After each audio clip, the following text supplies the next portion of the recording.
If you are wondering if 100 watts plus chargers are supported on Nothing Phone for a Pro, then the answer is both yes and no, but let me just explain.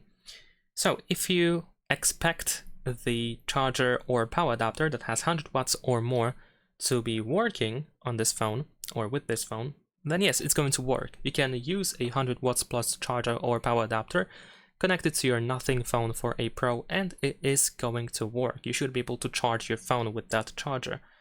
But if you expect it to be better than a power adapter that has 50 watts or more, then in that case, the phone does not really support that amount of watts. So the phone can use up to 50 watts in order to charge the battery.